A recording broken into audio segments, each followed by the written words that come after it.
On this day, the 8th of January, 871, the Battle of Ashdown.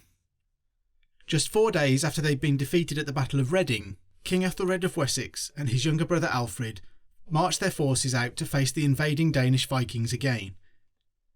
The battle is recounted in the Anglo-Saxon Chronicle, as well as Asser's life of King Alfred.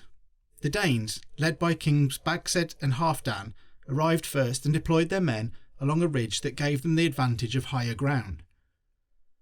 They set their forces out in 2 distinct units, one led by the 2 kings and the other by a group of their earls. When Aethelred and Alfred arrived, they decided to mirror the Vikings' tactics. Aethelred took control of one portion of the army and Alfred led the other.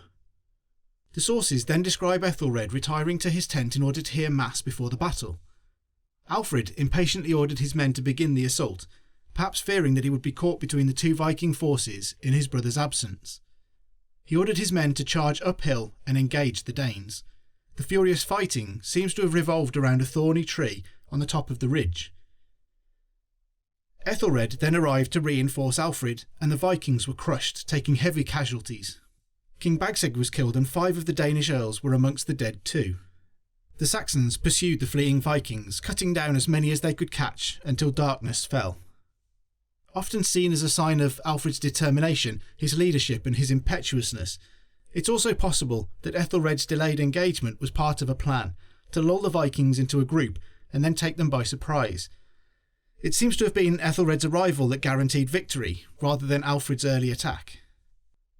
Although they had achieved a stunning and morale-boosting victory against the Vikings in the wake of their defeat at the Battle of Reading, Aethelred and Alfred would suffer 2 more defeats over the next 2 months. Aethelred died just after Easter the same year, and was succeeded by his younger brother Alfred. He would go on to implement a wholesale reorganisation of the Saxon defences in Wessex, garrisoning fortified burhs that were strategically placed to ensure all Wessex subjects could easily reach a place of safety and that the entire country was always ready and able to defend itself.